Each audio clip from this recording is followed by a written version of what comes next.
tena tanteraka no ara-baikoantsika rehetra mpijery-tsaina any tiany ity ny tenako Révérend Farandrenarivo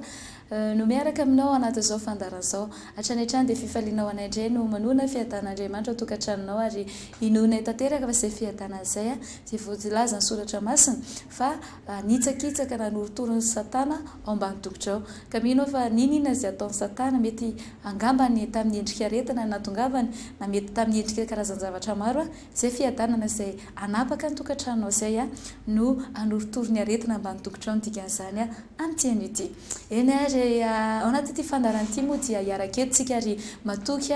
fa ny fiarahantsika foeto dia ampahery anao kasihan'Andriamanitra indray ny fiainanao ary ety am-piandohana moa dia tiako sady no mampirisika anao anaraka ny fandarantsika hatramin'ny farany izany hatrany hatrany moa izay dia makasitraka anao ho anao izay mpanaraka tsy tapaka ny fandarantsika ary dia mino fa dia tsy hanaraka fotsiny fandarana ianao na ho mpanaraka fandarana fotsiny fa men'Andriamanitra anao araka soratra masina ozy izy soratra masina dia hoe fahasoavana na ampifahasoavana ary voninahitra makany voninahitra dikan'izany men'Andriamanitra anjara fahasoavana ianao angambany amin'ity an'ity fa men'Andriamanitra anao ny hitombo amin'ny fahasoavana sy ny voninahitra hatrany izany ny fandarantsika moa tamin'ity an'ity amin'ity an'ity moa zany sy ny omaly sy ny taloha rehetrarehetra eny dia somary ny fantoka misimisitsika ho amin'ny fotoanany vanim-potoana Pasika izany tena ampatsiahy sy ampahery indrindrindra ny ary anasanao ho taitra ao anatin'ny vanim-potoan'Andriamanitra ity satria hitanao anatin'ny Baiboly mpitoteny toko fahatelo dia milaza ozy izy hoe misy fotoana ny zavatra rehetra fahendrena avy amin'Andriamanitra zany tsika izao mahita fa na dia ataoko aza hoe misy paiso ao tokotanao tsy isan'andro isam-bolana dia maniry io fa nasian'Andriamanitra vanim-potoana na amin'ny teny mahazatra hoe saison ary na ny tia mbany masoandro ary ohatra tia Madagasikara fotsiny izao tsika dia mahafantatra tsara fa misy vanim-potoana efatra lehibe 4 saison izany hoe misy ny ririnina misy ny lohataona misy ny fararano ary misy ny fahavaratra ireo nataon'Andriamanitra ary nanisy karazana génération ny fandimby tamin'ny andron'ny dadabe atsika tamin'ny andron'ny dadantsika tsy niovy izany fa izay foana ny vanim-potoana fandimidimby hatrany hatrany ny teboka dia tahaka izany kosa izy ilay mpitoteny teo ny zavatra rehetra dia misy fotoanany avokoa misy fotoana izy misy fotoana azafady fanjairana ary misy fotoana andro vitana misy fotoana aterahana dia misy fotoana afatesana misy fotoana anangonam-bato ary misy fotoana anariana vato ny tiana tenena dia hoe misy karazana fotoana na vanim-potoana amin'ny fiainana misy fotoana tomanizana misy fotoana ifaliana ny teboka izany dia izao misy fotoana Andriamanitra nanomorona ny fotoana sy ny vanim-potoana dia tena Andriamanitra mirespekte ny vanim-potoana matetika firesakintsika dia hoe Andriamanitra manana fotoanany dia tena marina tokoa ny tenenao izany ary mamela tenenao fa tonga amin'ilay vanim-potoana sy ilay fotoana fanaovan'Andriamanitra zavatra ianao isan'izany no ny vanim-potoana na fotoana ny Pasika ny Pasika moa izany dia anisan'ilay vanim-potoana sy fotoana lehibe tafiditra amin'ilay telo lehibe izay tenen'ny Baiboly izay fanaovan'Andriamanitra zavatra hitanao izao zanak'Israely efa ho 300 taona moa izy no tany Egipta fa Andriamanitra tsy nanafaka azy tamin'ny fotoana rehetrarehetra fa tafiditra mihitsy ao anatin'ilay fotoana satria io moa izany tena marina efa naminany izy tamin'ny andron'ny Abrahama efa naminany mikasika ny amin'ny andevozany tonga ny zanak'Israely andevo sy ny nanafan'Andriamanitra azy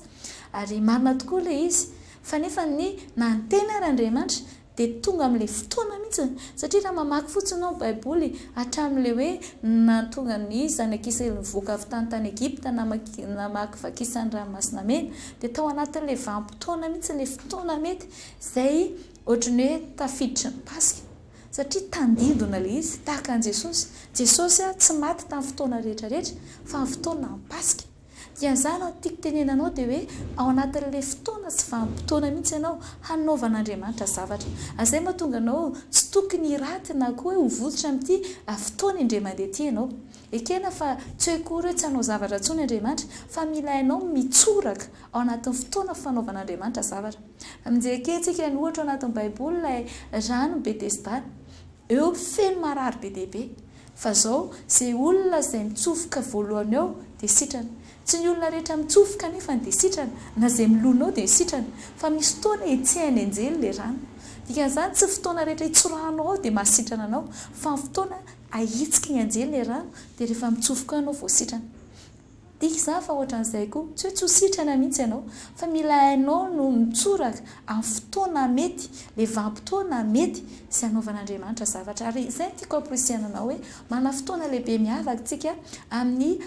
alahady ho avy izao izay alahady mipasika izay anasako anao ary tiako hanamafisana fanasana anao tongava manana anjara fotoana mety izao mety miandro foana ianao fotoananao miandro foana hoe oviana no tonga le tahaka izao oviana le ataon'Andriamanitra le ohatr'izao ovian'Andriamanitra nikasika le ohatran'izao mamela hiteny ianao tonga amin'ilay fotoana mety mihitsy ianao hanaovan'Andriamanitra zavatra eo amin'ny fiainanao ka amin'ny alahady izao dia manana fotoantsika ny fiangonana saina eraky ny Tanarivo moa zany sy marina koa era Madagasikara dia manana lohahevitra lehibe hoe miara-hatsangana amin'ny Kristy ny lohahevitra mafonja izay rahantsika ny alahady mipasika ho avy izao era fiangonana saina rehetra era Madagasikara sy fiangonana moa zany raha mbola fiangonana saina izany ka manasanao ary raha toa moa ianao indridridrany tia Voatany tia Tanarivo dia mana fotoana miavaka tsika etsy amin'ny Raiksa sy Ritsan-dona kely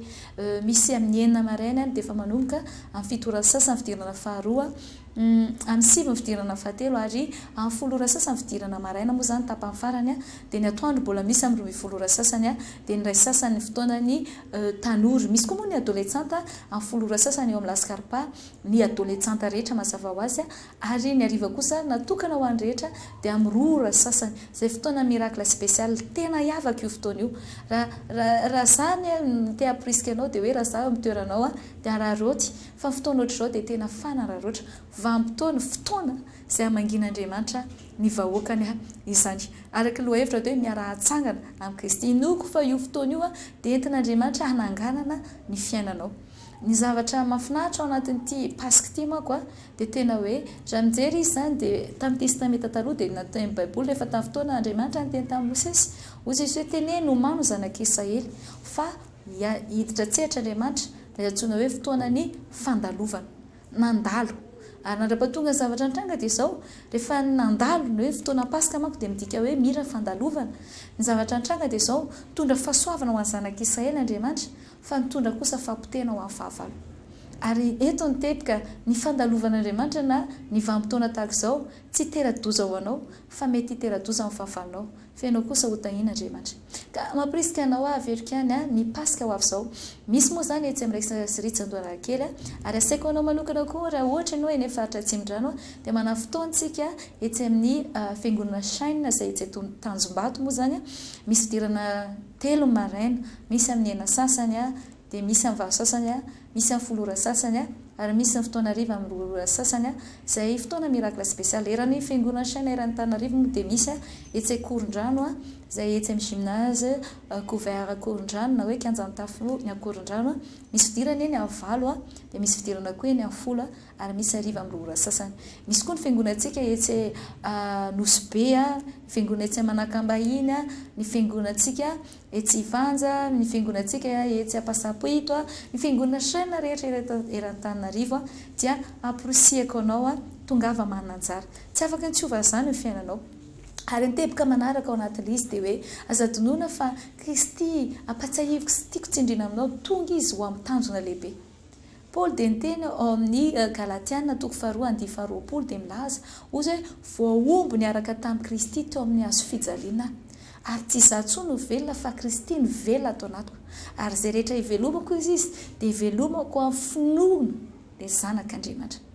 amin'ny teny gasy izy dia ohatrany hoe raha mijery ilay finoana ny zanak'Andriamanitra dia ohatrany hoe ilay finoako an Jesosy ny hivelomako fa rehefa mijery kely ianao ny version amin'ny teny baiboly teny anglisy dia nisandray manazava azy kokoa dia hoe ilay finoana ilay zanak'Andriamanitra no hivelomako mba fantatrao moa fa Jesosy rehefa tonga tetỳ an-tany mialohan'ny hatongavany tetỳ an-tany dia efa nanana nofinofy izy fikasana mikasika ny fiainanao io ary nieritreretiny ianao io dia tokony hanana fiainana tsara ary ho amin'izay indrindrany hoe mba ahafahanao manana fiainana tsara izay sy ahafahana manatanteraka izay nofinofinao izay ho amin'ny fiainana tsara izay dia izay indrindrany nataon'i Jesosy dia tsotra tonga tetỳ an-tany izy ary rehefa niantona teo amin'ny azo fijaliana izy dia ao anatin'ny fony dia zao marina fa izy ange tena hoe olona mihitsy tsy hoe tonga mahazanak'Andriamanitra anazy izy ka hoe ohatrany hoe tsy mety maty fa tena hoe nitafinofo mandra araka Filipiana 2:2 dia tena hoe naka ny endrik'olona mihitsy izy mety raha kapohana dia mety marary ohatrany ity vatantsika marary ity izany hoe tena hoe ny amin'ray manontolo dia tena olombelona mihitsy mety noana ohatry ny olona ary izay na tonga anazy hitanao zao nisy taona izy rehefa tao amin'ny jaona tao dia jerentsika ny jaona 2:4 dia na ny ranom-pianana mijery sakafo misy taona izy ohatry ny olona mila matory satria mila maka fiala tsara olombelona mihitsy izy rehefa teraka sy mipetraka tetỳ fa zao ohatry ny olona rehetra izy nanantena anazy ny azo fijaliana fa tsy akory Andriamanitra izy dia zakany fa mahitsika ao Mateo 5:20 dia milaza izy mitaraina fatratra hoe raha eo raha sitraka ao dia sory ity kapoaka ity fa nefa tsy nisitrako ny atao fanenao dikan'izany dia zao tena fantany fa tena amaolombelo tena marary mangidy sarotra le hatrehana ary hatrehany teo amin'ny azo fijaliana reny tsara le fanaintainana kapoka natao taminy ny fantsika teo amin'ny tanany ny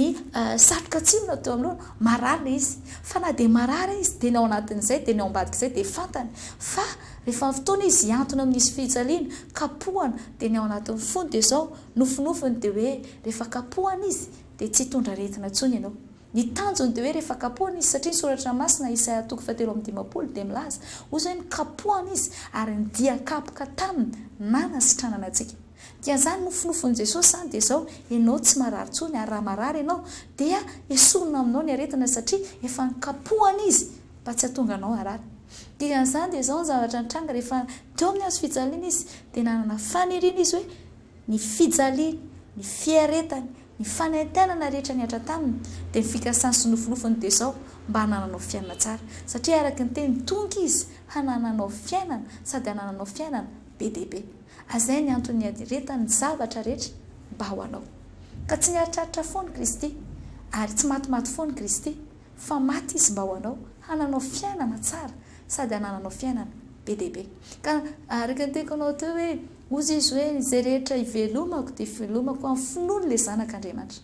dikan'izany dia zao ny finoany Jesosy dia zao ahitanao hanana fiainana tsara ahitanao ho tafita ahitanao hisafinonika fiadana sy fiainana feno fahasalamana sy fanambinana ahitanao hanana fiainana feno voninahitra fa tsy fambanina ary izay ny antony nahatongavana ka mampirisika anao fa araka ny teo tsy nisasatra foana izy ary tsy niaritra foana manasa anao satria inoiko fa ao anatin'ity pasika ity tsy ho fandalovana fotsiny anao ny andro fa metraka tantara indray amin'ny fiainanao izay vokatry ny aretan'i Jesosy rehetra ny zavatra rehetra nomeny ny zavatra rehetra nataony dia tsinona ny tanjona ao anatin'ilay izy dia mba ho anao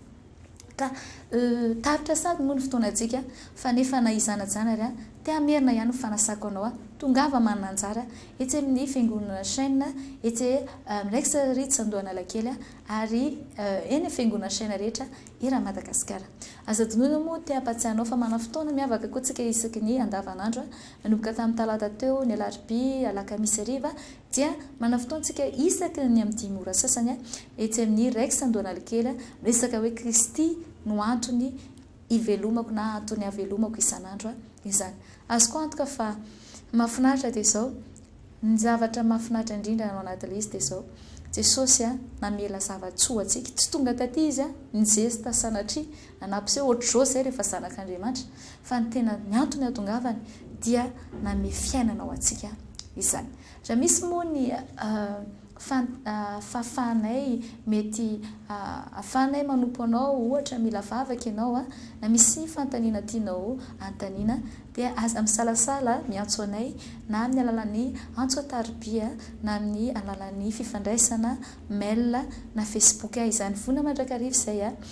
ifandray aminao araka izay azony atao ary manasa anao satria izay koa dia vona mandrakariva antrainao amin'ny fotoana tonga ny am-piangonana ianao efa vonao amin'izany izay ary vona ikarakaranao araka ny azony atao hatrany mba hasoany fiainanao aza tonoana fa tsy afaka ny tsiova ny fiainanao tsy mitory tsisy borofo izay no fandarantsika amin'ny tian'io ity ny tenako Révérend Farandrinarivo niaraka taminao tao anatin'izao fandaran'izao dia mametraka veloma finaritra anao indray amin'ny manaraka ary mampirisika anao anaraka ny fandarantsika foana sy anasa ireo namana sy tapaka sy sakaiza rehetra anaraka ny fandarantsika samy tomofasoavana toko